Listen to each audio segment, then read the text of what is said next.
Cordial saludo. Vamos a comenzar hoy esta primera semana de nuestro curso Calidad Institucional,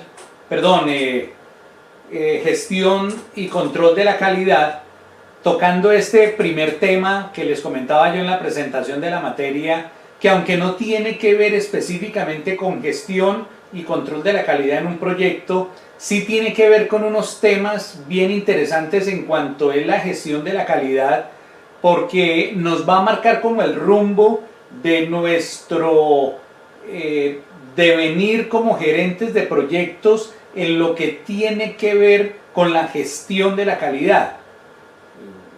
Una de las funciones primordiales que tiene la academia y específicamente la Corporación Universitaria Minuto de Dios es que nosotros queremos formar seres humanos integrales.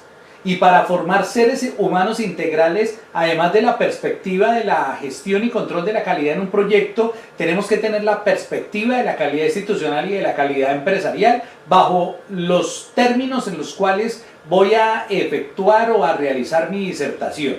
Entonces, la primera pregunta que nos debemos hacer es ¿qué tiene que ver con qué tiene que ver la calidad institucional con la manera como ésta influye en el desempeño económico? Y para eso pues tenemos que entender y comprender lo que nuestro acervo teórico nos dice que son las instituciones. Y las instituciones son las reglas de juego desarrolladas por los hombres para regular esas relaciones políticas y económicas entre los que ostentan el poder y aquellos que somos subordinados de ese poder.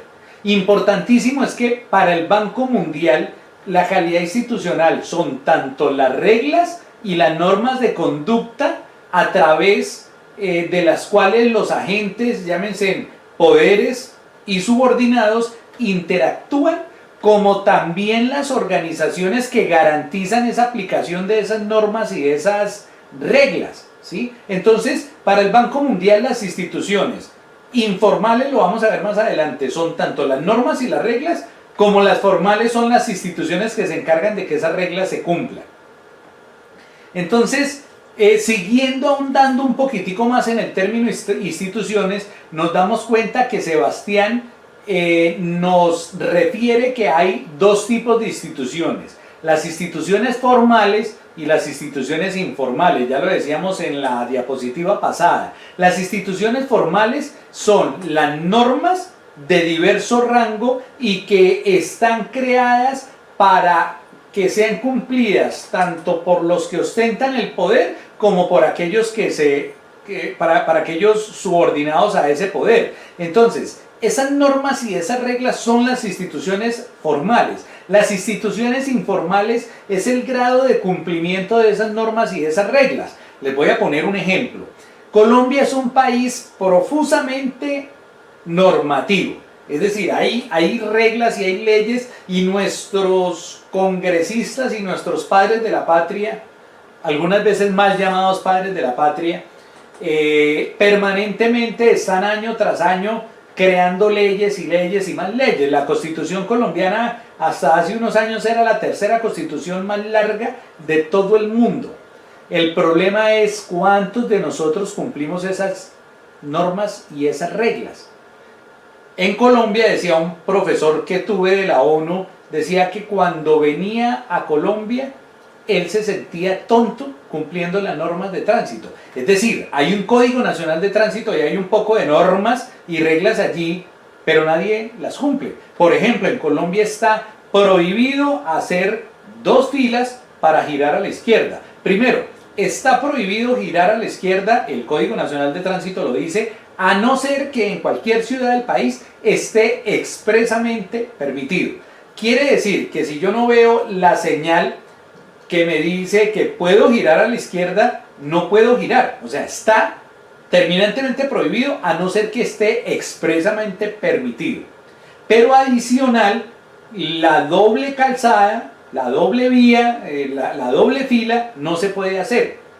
Sin embargo, nos damos cuenta que en cualquier ciudad de Colombia, llámese Puerto Carreño, Mitú, Bogotá, Pasto, Cali, yo cumplo la norma haciéndome detrás de los carros que van a girar a mano izquierda, y veo a un poco de gente adelantándose, haciendo doble fila, pero nadie dice nada. Entonces, en este caso, Sebastián nos dice, hay instituciones formales, pero las instituciones informales no se cumplen, porque no cumplimos la norma. Entonces, dense cuenta la interacción entre las instituciones económicas y políticas. Sebastián y Ansemoglu y Johnson y Robinson nos dicen que hay dos tipos de poder, el poder político de jure y el poder político de facto. El poder político de jure es el poder político que nosotros le estamos dando a nuestros gobernantes a través del voto. Entonces, cuando el presidente Santos gana las elecciones, él ostenta el poder político de jure, ¿sí? Sin embargo, detrás de este poder político hay un poder económico que influye sobre el poder político.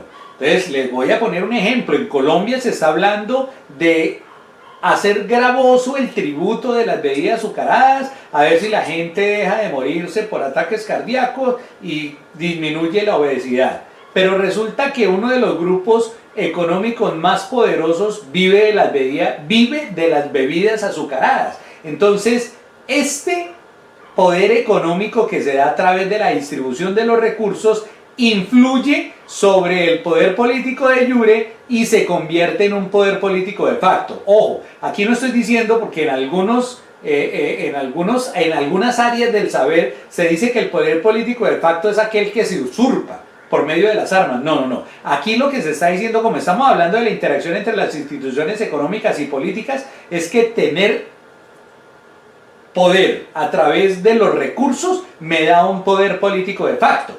Entonces, no es raro encontrar en este momento que estamos a puertas de una elección presidencial a los candidatos haciéndole lobby a los que tienen los grupos empresariales más grandes, Ardila Lule, el Grupo Santo Domingo, Sarmiento Angulo, para ver si les da plata para poder ostentar este poder político de jure. Y si ellos le dan plata, entonces el gobernante de una manera u otra está empeñado con estas personas que ostentan este poder económico y comienzan a legislar para beneficiarlo. Nadie va a dar plata en una campaña política para que después el político esté en contra de él. Entonces, la manera como estas dos instituciones, tanto las instituciones políticas como la distribución de los recursos, influyen, hacen que el crecimiento económico crezca o no crezca y que la distribución de los recursos sea equitativa o no sea equitativa. En Colombia la gente se queja, y con toda la razón, de que aquí hay una mala distribución. Los que más tienen recursos son la menor cantidad de gente, son los que tienen mayores recursos.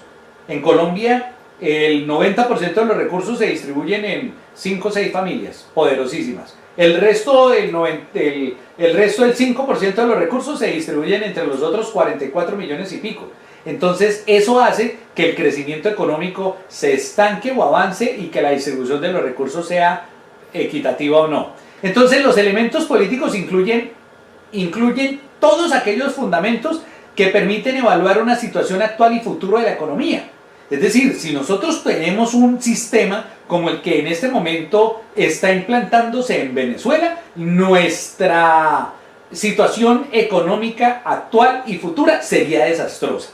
Se dice que Venezuela va a explotar porque no hay una buena situación económica de acuerdo al sistema político que se ha venido implementando y que se va a terminar de implementar con aquella burda Asamblea Nacional Constituyente recientemente elegida.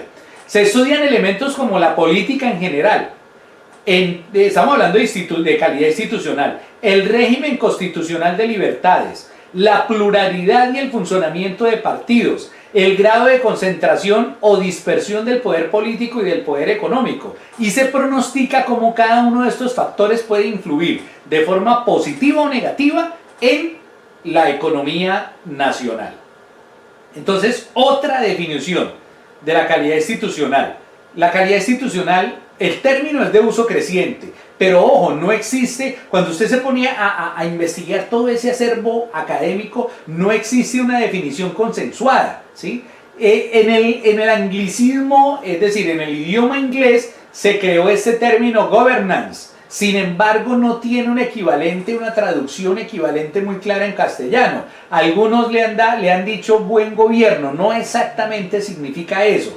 Entonces, inicialmente se habla que el término governance tiene que ver con el papel del gobierno y la gestión de esos asuntos públicos y por ende de los asuntos privados. Es decir, dependiendo de la gestión del gobierno, los entes privados tienen bienestar o no. Y obviamente los entes privados tienen bienestar en cuanto los asuntos públicos sean lo más transparente posible.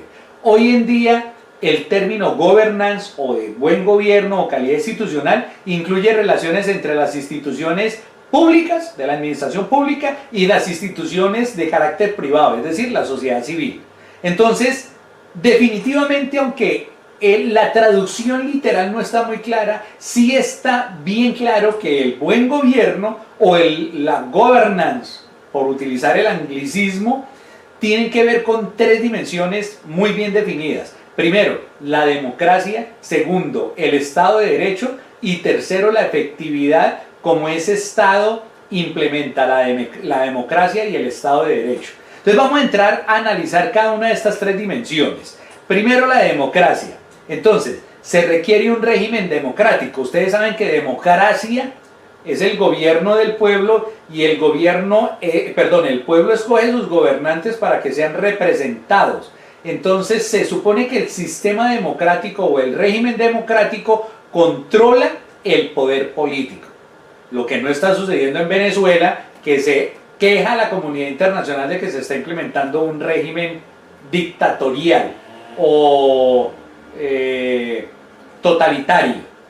Así, es decir, si hay un régimen democrático, se aprobarán políticas públicas orientadas al interés general y no al de unos pocos. Ustedes recuerdan que hace poco apareció en los medios más influyentes a nivel internacional que los hijos de Maduro se gastaron 40.000 euros en un hotel en Europa y que estaban andando en un carro enchapado en oro.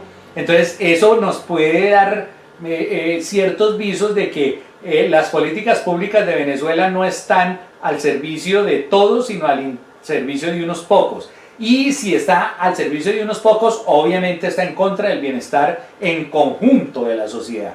Entonces, desde el punto de vista de la democracia, ¿qué se requiere para decir que hay calidad institucional? Primero, que hayan unas elecciones limpias. Yo pienso que en Colombia, hasta cierto punto, las elecciones son limpias. Segundo, que haya un mecanismo de control social a los poderes del Estado. Acá sí no creo que en Colombia estemos tan bien, porque se implementan, por ejemplo, estemos de acuerdo o no estemos de acuerdo, la senadora Vivian Morales implementó un plebiscito para aquello de la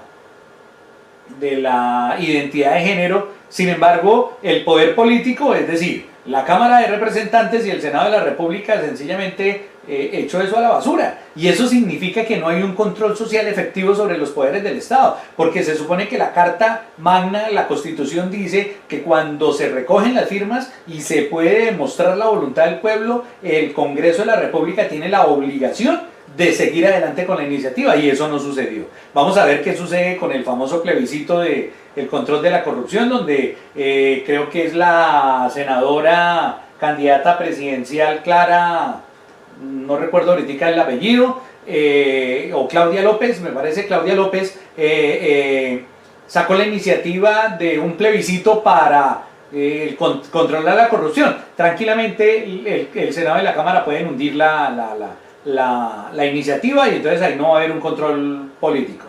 Acceso por parte de la sociedad civil a la información relativa a la actuación del Estado. Aquí sí se da. Yo estuve director de proyectos 4 años en la alcaldía de Casillas y anualmente se tiene que dar la rendición de cuentas. ¿Sabe cuál es el problema? Que desde el interior de la administración muchas veces le pagan al pueblo para que vayan. Les dan 10.000 pesitos y un almuerzo para que se vea lleno el auditorio de la rendición de cuentas. Lo vi, dijo el humorista, lo vi con estos ojos que se han de tragar los gusanos, lo vi en Acacias. A las personas no nos gusta estar en la rendición de cuentas y es bien importante, pero aquí en Colombia se da. La libertad de prensa. Aquí hay libertad de prensa. Dese cuenta que hace poco hubo un tejemaneje ahí entre Samper y el expresidente Uribe. Aunque el expresidente Uribe ya es expresidente, pero de una manera u otra yo no he visto que las caricaturas de Vlado o de Matador sean cortadas por el poder político de turno, entonces yo pienso que sí hay una buena libertad de prensa. El Estado de Derecho es otra de las dimensiones donde se dice si hay buen gobierno o governance o calidad institucional o no. El imperio de la ley ha de ser la instancia para resolver los conflictos entre los actores privados y públicos. Entonces, si usted siente que el Estado le falló, yo me gané una demanda por un accidente que tuve con la mamá de mi segundo hijo. Nos accidentamos en una moto e interpusimos la demanda contra el Estado y ganamos. Yo gané una plata, ella ganó otra plata. Entonces se da uno cuenta que sí hay un imperio de la ley, que así el Estado pierda, pero los actores privados o la sociedad civil puede hacer uso de ese imperio de la ley. ¿Que hay abusos por ciertas personas? Sí, sí los hay, pero pues estamos hablando de la calidad institucional en general. Se reduce así la discrecionalidad y el abuso del poder. Quiere decir que yo tengo la potestad de ir a ponerle una denuncia penal al presidente de la República y se supone que debería prosperar. Aquí puede que no, pero relativamente estamos bien comparado con otras instancias u otros países. Con la garantía del cumplimiento de los contratos y respeto a la propiedad se asegura una menor incertidumbre. Acuérdense, por ejemplo, yo recuerdo que cuando el extinto y funesto personaje Hugo Chávez llegó al poder en Venezuela, allá funcionaba el éxito se había internacionalizado y tenía unos almacenes en Venezuela. Llegó Hugo Chávez y los expropió. Entonces se perdió el cumplimiento y la garantía de los contratos. Entonces hay una alta incertidumbre y las compañías multinacionales no van a invertir en Venezuela. En Colombia todavía están invirtiendo y de hecho ahorita con el posconflicto o el posacuerdo pueda que haya más inversión extranjera. El Estado de Derecho se traduce en, primero, división efectiva de los poderes. Aquí en Colombia los hay, aunque se dan cuenta que los magistrados están politizados, entonces el famoso tú me eliges, yo te elijo. Entonces eso vicia la calidad institucional. Articulación adecuada de los diferentes niveles de gobierno, sí, también los hay. Es decir, aunque hay mucho componenda política, pero relativamente yo me he podido dar cuenta que el Estado central colabora con los gobernantes de turno, los gobiernos, los gobernadores, los alcaldes, etcétera, etcétera. Respeto a la ley y a los bienes jurídicamente protegidos todavía lo hay en Colombia en una porción bastante alta. Hay errores, pero pues de eso estamos aprendiendo en este curso. Respeto a los derechos humanos y acceso a una justicia independiente, imparcial y eficaz. Eso es el Estado de Derecho. La efectividad del Estado son capacidades institucionales y técnicas para ejecutar todas esas políticas. En Colombia los hay, sin embargo está extremadamente politizado. Aquí no se escogen a los secretarios de despacho por su hoja de vida, sino por si le participó o no participó en la campaña política del mandatario. Eso, aquí yo tendría algunos peros, pero pues todavía se supone, por ejemplo, que el alcalde o el gobernador no necesitan ser profesionales, pero todos los secretarios de despacho a nivel municipal y departamental, sí. El presidente puede no ser profesional. Bueno, la verdad no recuerdo, me parece que es una exigencia, aunque no es una exigencia, perdón. No es una exigencia que el presidente sea profesional, pero los ministros sí deben tener profesión, sí deben ser profesionales. Entonces eso hasta cierto punto garantiza la calidad institucional. Esta dimensión de la calidad institucional implica un proceso transparente para la asignación y la ejecución de los recursos, objetivos medibles a través de los planes de gobierno, funcionariado profesional e íntegro. Aquí yo tengo mis dudas, pero pues sí se exigen que sean profesionales, no necesariamente íntegros. Acción del Estado independiente y profesionalizada, decisiones adoptadas en un contexto de pluralismo político y posibilidad de escrutinio a las decisiones políticas adoptadas por los mandatarios. Entonces aquí yo les traigo un concepto de la antigua Roma, ¿sí? Dice Cicerón que la res pública, y de ahí viene el término república, Esta res pública no es un bovino que se reparte entre los que están ostentando el país, porque un estudiante en otro escenario me dijo, entonces es una red, de razón se la reparte. No. Res pública, dice Platón, le dice a Cicerón, de lo que se trata Cicerón, la res pública, es precisamente de esa base humana personal, en la cual el pueblo y concretamente la gestión pública afecta de manera positiva a todo ese conjunto humano. Entonces, cuando los gobernantes ejercen acciones que afectan de manera positiva a ese conglomerado humano que es el pueblo, se está hablando de que hay una res pública. Entonces, los gobiernos y los gobernantes son los encargados de la provisión de los bienes públicos. No siempre es así. Hay corrupción, hay perspectivas cortoplacistas, hay favoritismo y eso se traduce en un ejercicio arbitrario del poder. En Colombia todavía la calidad institucional es rescatable, estudiantes, y por eso estoy tocando este tema, pero depende de usted y de mí. Cuando estemos eligiendo a esos mandatarios, no hacerlo por condiciones egoístas, que me va a dar el viaje de balastro, que me va a comprar la teja, sino que va a ejercer el concepto de res pública, es decir, que el Estado está para solucionarle los problemas a los mandatarios. Entonces, en este libro, en esta disertación de Platón que se llama La República, le dice Platón a Trasímaco: así pues, Trasímaco, resulta evidente que ningún arte ni gobierno dispone de lo provechoso para sí mismo. Pareciera utópico y muchos de ustedes sonreirán o se reirán, pero eso es la esencia de lo que significa república. Ningún arte ni ningún gobierno dispone de lo provechoso para sí mismo. Entonces ustedes dirán, bueno, ¿y el profesor por qué nos está hablando de calidad institucional en esos términos? Porque resulta que para que haya inversión extranjera, para que haya globalización y para poder competir, para poder mejorar económicamente, hay instituciones que están evaluando la calidad de la calidad institucional en los países. Entonces esta diapositiva dice The Political Risk Map. Es el riesgo, el mapa del riesgo político en el mundo. Significa que todos aquellos países que están de rojo son de alto riesgo. Los que están de amarillo son de mediano riesgo y los que están de verde son de bajo riesgo. Hablando de riesgo político. Entonces, den cuenta que Colombia está... ¿Por qué? Hombre, porque es que acaban de capturar unos magistrados del tribunal, del tribunal administrativo del Meta. Hay ahorita unos magistrados de la Corte Suprema de Justicia involucrados con el caso de Odebrecht. El director nacional anticorrupción de la Fiscalía está detenido por corrupción, por eso estamos en amarillo. Entonces den cuenta que difícilmente en Estados Unidos, aunque está Donald Trump, y se puede decir que es un buen o mal mandatario, que nos gusta o que no nos gusta, pero difícilmente él va a cambiar las reglas de juego tal y como lo está haciendo Venezuela. Entonces den cuenta que a nivel internacional todo esto son capturas de lo que el mundo está evaluando para tomar la decisión de invertir o no invertir.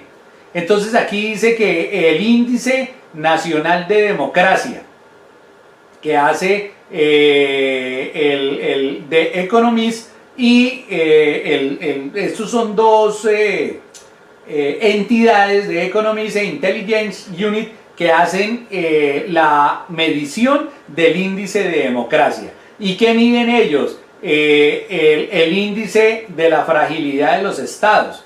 Entonces den cuenta que hay unos estados que están peor que Venezuela, aunque Venezuela, vea, ya no está en alerta, pero está llegando hasta allá. Colombia todavía está como en observación, aquí están estables y aquí están supremamente estables. Entonces nos están verificando cuál es el problema de nosotros, la corrupción. El día que Colombia acabe la corrupción, tiende a mejorar muchísimo la condición económica. El índice de libertad económica, que lo mide de Heritage Foundation, este índice mide cuatro dimensiones: el Estado de Derecho, la eficacia regulatoria, el tamaño limitado del gobierno y la apertura a los mercados. Tamaño limitado porque, por ejemplo, en los países totalitaristas solo hay dos estratos sociales, el Estado y los que viven del Estado, que son la gran mayoría, es decir, los únicos que viven son los que están con el Estado y el resto del pueblo. Entonces, cuando el Estado, el gobierno crece muchísimo, comienza a este índice de libertad económica a decaer. El Estado de Derecho, propiedad, libertad frente a la corrupción, la eficacia reguladora, libertad empresarial, libertad laboral, libertad monetaria y libertad comercial, de inversión y libertad financiera. Entonces, The Heritage Fundación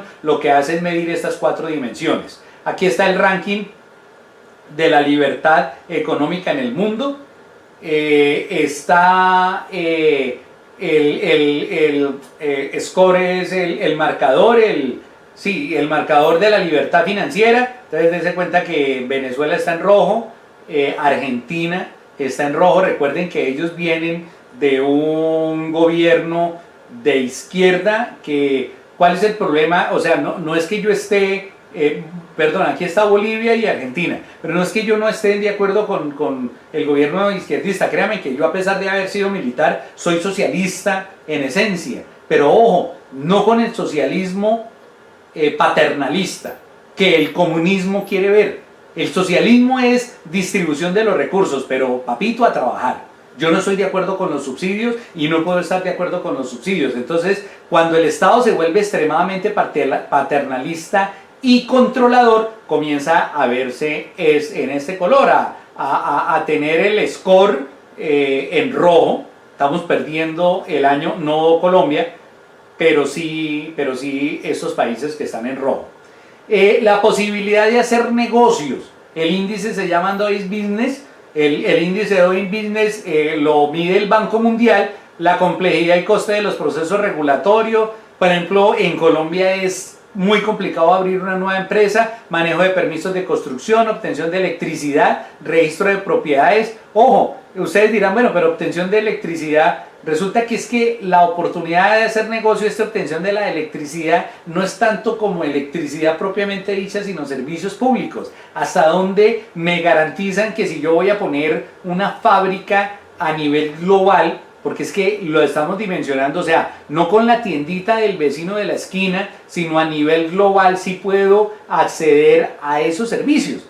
Muchísimos de los que hay, no solo electricidad, fortaleza de las instituciones, obtención de crédito, protección de los inversores, empleo de trabajadores, contratación pública, y midiendo estos indicadores decimos si es posible hacer negocios o no es posible hacer negocios.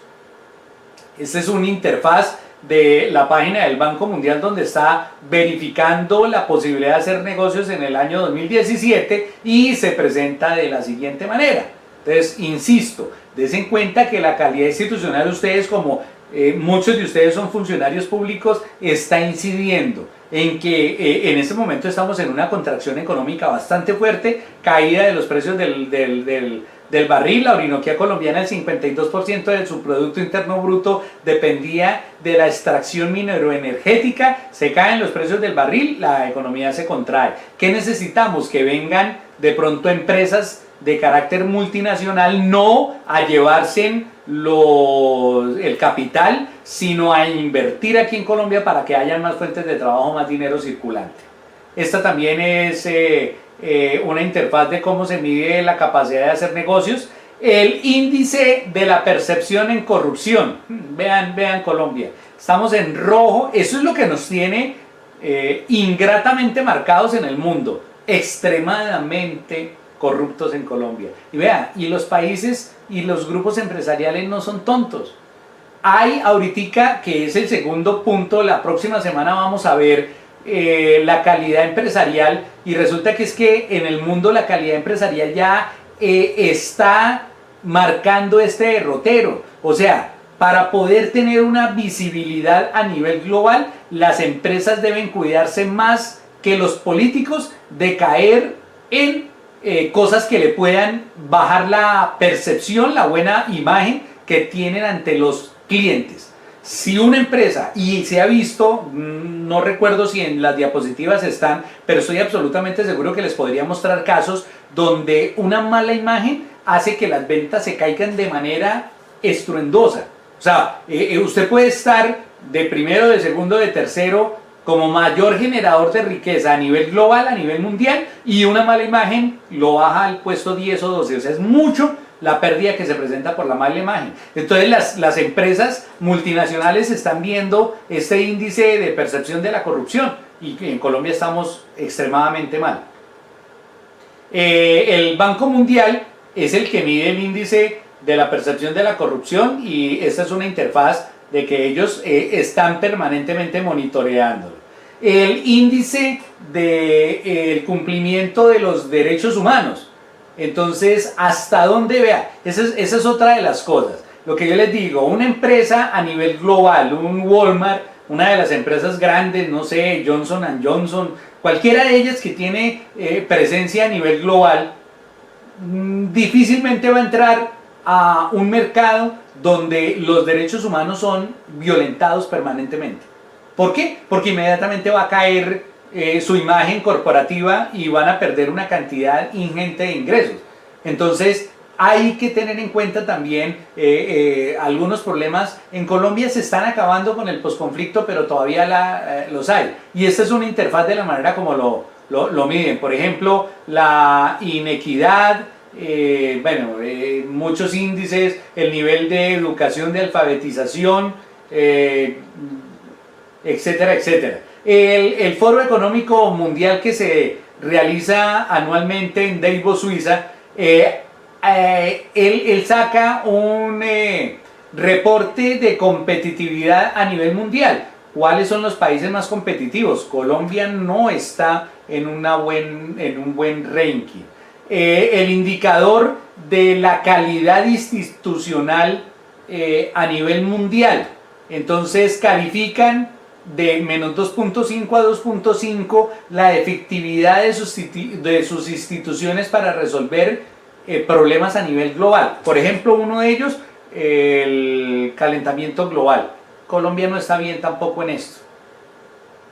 Seguimos con interfaces de la manera como se mide los indicadores: voz y rendición de cuentas, estabilidad política y terrorismo, eficacia del gobierno. Porque recuerden que cuando hablamos del Worldwide Governance Indicators, aquí lo que estamos diciendo o lo que estamos mostrando es la capacidad que tienen los actores estatales para resolver los problemas de la comunidad. Y Colombia no está muy bien, que digamos. Entonces, estudiantes, ya para terminar esta primera presentación, es importante que ustedes como actores, como sociedad civil, escojan muy bien a sus gobernantes. No vale la pena seguir votando por corruptos, no vale la pena seguir votando por políticos que se acostumbran al tú me eliges, yo te elijo, para que después no vayan a haber problemas judiciales. Tenemos que depositar el voto de una manera muy perceptiva y muy realista. Y aquellos de ustedes que están inmersos dentro de la administración pública, los están midiendo, no solo la sociedad.